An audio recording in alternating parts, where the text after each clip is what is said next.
Bonjour à toutes et à tous, bienvenue pour cette première vidéo du quatrième cours. Dans cette vidéo, je vais vous parler de fonctions continues. Alors, avant d'aborder cette notion, on va faire un petit retour sur les limites de fonctions et on va reprendre en fait les exemples qu'on avait traités lors de la dernière vidéo. Donc ici, on a trois fonctions, f1, f2 et f3. Et ce qu'on avait vu, c'est que bien que le comportement de ces trois fonctions est différent en 3, leur limite, lorsque x tend vers 3, existe pour les trois fonctions et est la même. Et en l'occurrence, elle vaut 6. Alors, clairement, il y a quand même quelque chose qui distingue f1 de f2 et f3, c'est le fait que cette limite, lorsque x tend vers 3, est égale à l'image de 3 par f1, ce qui est exprimé par cette égalité ici. Et clairement, ce n'est pas le cas pour f2 et f3, puisque f2 de 3 n'est pas défini, 3 n'est pas dans le domaine de définition de f2, et pour f3, eh bien, l'image de 3 par f3, c'est 4, ce n'est pas égal à 6, donc la limite lorsque x tend vers 3 de f3 n'est pas égale à l'image de 3 par f3. Alors, comme l'image de 3 par f1 est égale à la limite lorsque x tend vers 3 de f1, eh bien on dit que f1 est continu en 3. Alors, la définition de la continuité en général pour une fonction, on dit que f est continu en x0, x0 un nombre réel, si d'une part x0 est dans le domaine de définition de la fonction, si deuxièmement la limite lorsque x tend vers x0 de f de x existe, et enfin il faut que cette limite soit égale à l'image de x0 par f. Alors, plus généralement, on dit qu'une fonction est continue sur un ensemble A si cette fonction est continue pour tous les points de cet ensemble. Ici, A n'est pas nécessairement le domaine de définition de f, mais il doit au moins être contenu dans le domaine de définition de f. Alors, ça, c'est la définition formelle, mais visuellement, c'est assez facile de voir si une fonction est continue sur R. En fait, il suffit de voir si le graphe peut être dessiné sans lever le crayon. Ce qui est clairement le cas pour F1, mais ce n'est pas le cas si on veut dessiner F2 ou F3. Alors, lorsqu'on parle de continuité, au fond, on parle toujours de continuité sur un point ou sur un ensemble. Euh, une fonction donnée peut être continue sur un ensemble et discontinue sur un autre. Discontinue étant synonyme de pas continue. Ici, j'ai repris donc l'exemple de F2 et F3. Alors, si on prend F3, elle n'est pas continue sur R, et R est son domaine de définition. Donc, elle n'est pas continue. Par contre, si on prend F2, F2 n'est pas continue sur R, mais F2 est continue sur son domaine de définition, qui est R sauf 3. C'est-à-dire que si on prend n'importe quel point autre que 3, eh bien, cette fonction f2 sera continue en ce point. Donc il faut toujours bien faire attention que lorsqu'on parle de continuité, c'est une continuité sur un point ou sur un ensemble, et selon, la fonction peut être continue ou discontinue. Alors ici, j'ai repris quelques exemples de fonctions qu'on a vues la semaine passée, et au fond, la plupart des fonctions que j'appelle usuelles sont continues sur leur domaine de définition. C'est peut-être ce qu'il faut retenir. Alors j'ai bien dit sur leur domaine de définition, et par exemple si vous prenez la fonction inverse, donc la fonction f de x égale à 1 sur x, elle n'est pas continue sur R, mais son domaine de définition c'est R étoile, c'est-à-dire R sauf 0, et sur ce domaine-là, eh bien, cette fonction est bel et bien continue. Pour les autres fonctions, je crois que c'est assez clair, et peut-être que je dirais juste un mot sur la fonction définie par morceau, ou les fonctions définies par morceau en général.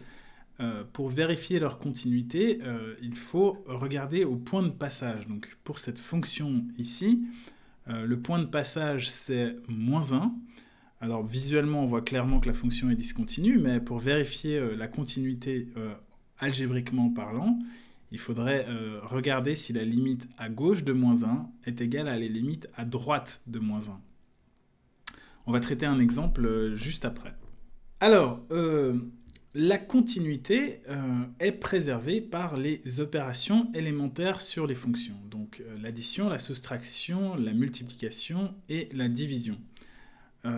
Alors ce théorème, au fond, comme beaucoup de théorèmes qu'on a vus jusqu'à présent, eh bien, il suit des théorèmes qu'on a vus en tout premier sur les propriétés des limites. Donc ici, en l'occurrence, si on a deux fonctions f et g qui sont continues en un point x0 dans R, alors la somme f plus g est aussi continue en x0, la différence f moins g est aussi continue en x0, le produit f fois g est aussi continu en x0, et pour le quotient, donc f sur g, eh bien, il est continu en x0 si, et ça c'est important, si g de x0 est différent de 0. Si g de x0 est égal à 0, eh bien, x0 ne sera pas dans le domaine de définition de f sur g, et donc la fonction f sur g sera par conséquent discontinue en x0. Alors, ici j'ai donné quelques petits exemples de fonctions dont on peut montrer la continuité assez facilement grâce à ce théorème. Si par exemple on prend la fonction x carré fois racine de x plus 2, eh bien cette fonction est continue sur R+, parce que simplement la fonction racine carrée est continue, la fonction constante 2 est continue, donc racine de x plus 2 est une fonction continue puisque c'est une somme de deux fonctions continues. Et là, attention, la continuité est sur R+, puisque le domaine de définition de la racine carrée est R+. Et puis enfin, cette somme, je la multiplie par x carré, qui est une fonction qui est continue sur R. Donc au final, cette fonction qui est définie sur R+, est continue, puisque c'est la somme et le produit de fonctions continues. On peut faire le même raisonnement avec la fonction x-2 divisée par x plus 1, qui est continue sur R sauf moins 1.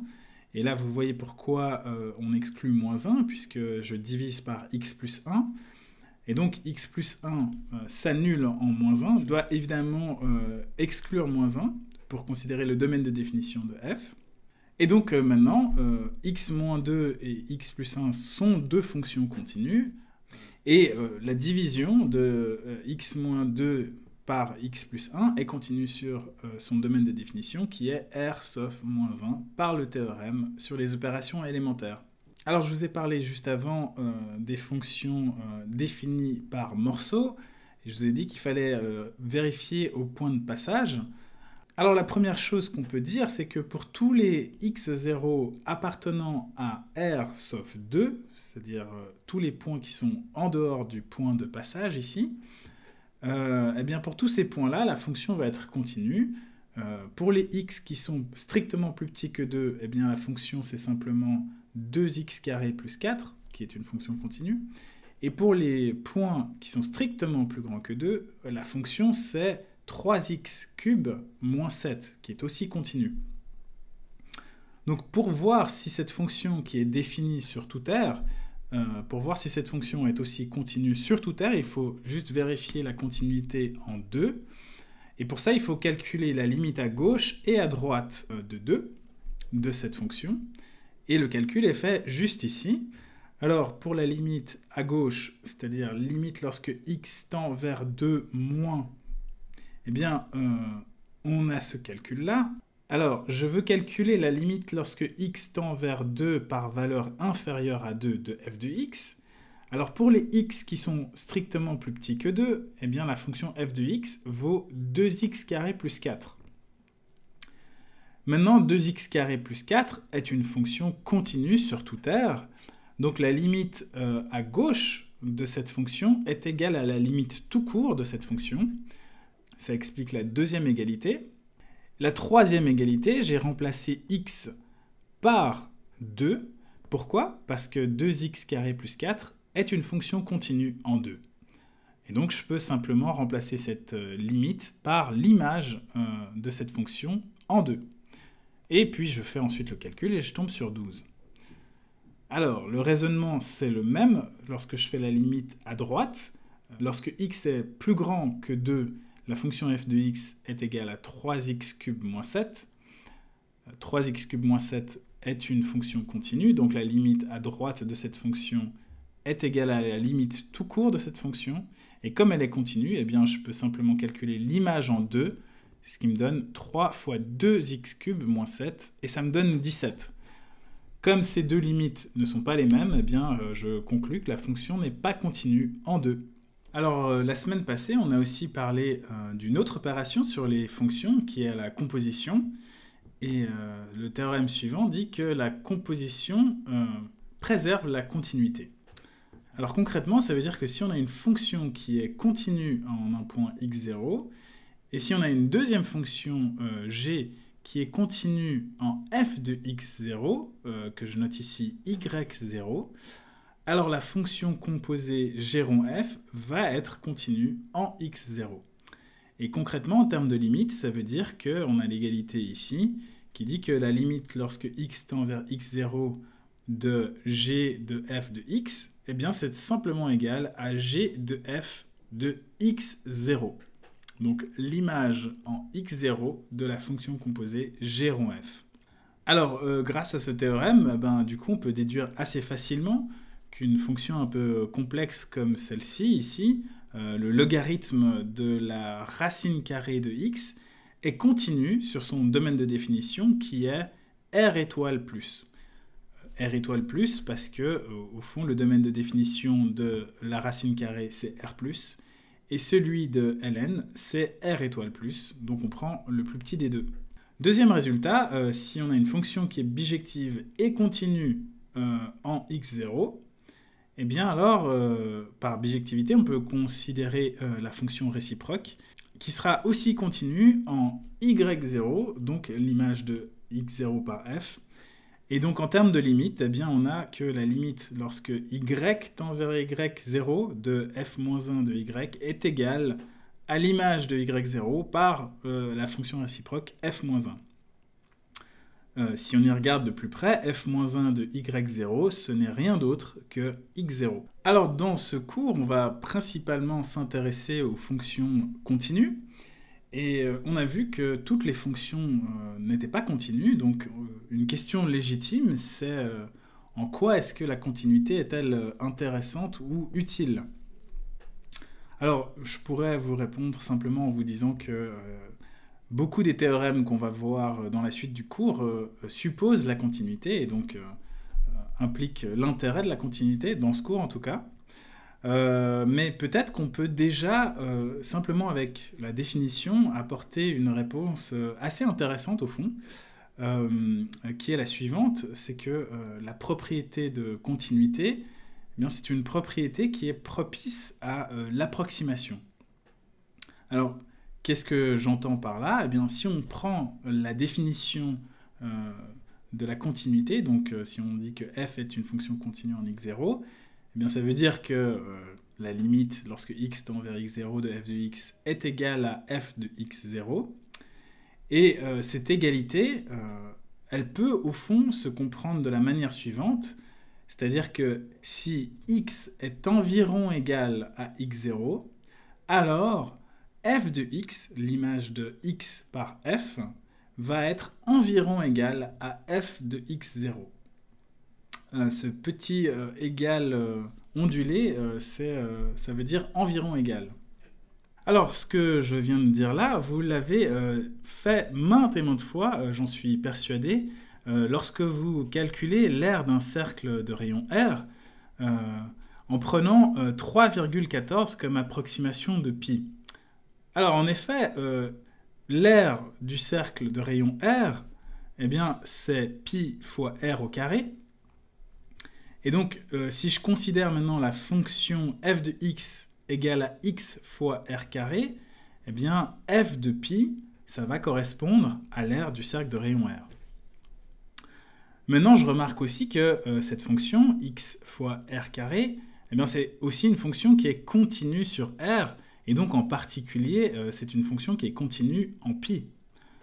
Eh bien, alors ce que ça implique, eh bien, ça veut dire que comme 3,14 est une approximation de pi, pi donc un nombre irrationnel qui a un nombre infini de chiffres après la virgule, eh bien, comme 3,14 est une approximation de pi, eh bien, ça implique que f de 3,14, donc l'aire calculée avec 3,14 au lieu de pi, est égal à f de pi, qui est donc l'aire du cercle de rayon R, calculé de façon exacte.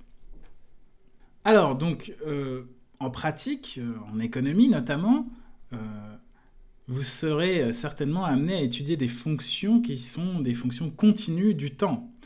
Et ce même raisonnement, du coup, implique que, grâce à la continuité, vous pourrez justifier de faire des prévisions à court terme. Je vous laisse réfléchir pourquoi j'ai mis à court terme et pas à long terme, par exemple. Mais vous conviendrez en tout cas que si on peut justifier de pouvoir faire des prévisions, ça peut être très intéressant ou très utile. Alors pour terminer, j'aimerais vous parler d'un théorème sur les fonctions continues.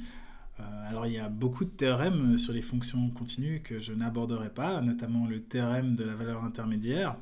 Mais je préfère me concentrer sur celui-ci, qui est le théorème des valeurs extrêmes, et qui est très intéressant lorsqu'on veut résoudre des problèmes d'optimisation, c'est-à-dire chercher des minimums ou des maximums. Alors, l'énoncé est le suivant. Donc on considère une fonction f définie sur un intervalle compact AB.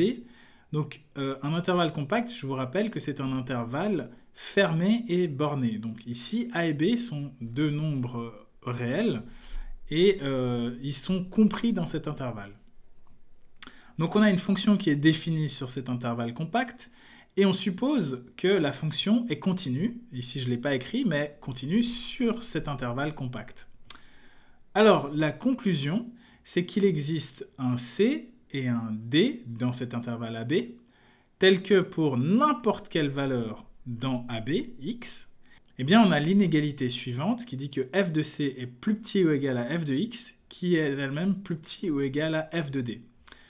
Alors en gros, ce que ça dit, c'est que C et D correspondent au maximum et au minimum de la fonction, et donc en fait, la fonction atteint ses bornes en C et en D, ses bornes supérieures et inférieures.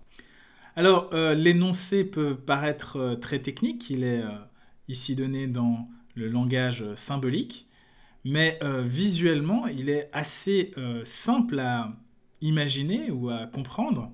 Vous avez ici un exemple avec cette figure-là. Donc, clairement, ici, la fonction est continue visuellement. Je peux la dessiner sans lever le crayon. Et puis elle est définie entre A et B compris. Les images sont ici représentées à une hauteur f de A pour ce point et une hauteur f de B pour ce point-là. Et au fond, le théorème nous dit simplement que si je veux dessiner une courbe continue entre ce point et ce point, sans lever le crayon, eh bien, je ne peux que descendre jusqu'à un certain point et monter jusqu'à un certain point. Le théorème ne dit pas plus que ça, au fond. Visuellement, c'est assez clair. Il est intéressant de noter que la démonstration formelle, elle, est assez complexe, ce qui montre, encore une fois, que c'est pas parce que quelque chose est visuellement clair qu'il est symboliquement clair, ou en tout cas formellement clair. Alors il faut bien faire attention quand on veut utiliser ce théorème que la condition de compacité est respectée. En effet, si on considère une fonction continue mais définie sur un intervalle qui n'est pas compact, eh bien la fonction n'atteint pas nécessairement son minimum et son maximum. Vous avez ici l'exemple de la fonction inverse, 1 sur x, que je définis ici de r étoile plus à r étoile plus, donc R, les nombres réels positifs sans compter 0. Vous avez en dessous le graphe de cette fonction, et clairement, cette fonction n'atteint ni sa borne supérieure, enfin, qui est plus l'infini, ni sa borne inférieure, qui est 0. Donc, bien que 1 sur x tende vers 0 quand x tend vers l'infini, eh bien, il n'y a aucune valeur dans R étoile plus tel que 1 sur cette valeur est égal à 0. Donc la borne inférieure n'est pas atteinte, tout comme la borne supérieure. Eh bien, ça conclut la première vidéo de ce cours. On se retrouve pour la deuxième.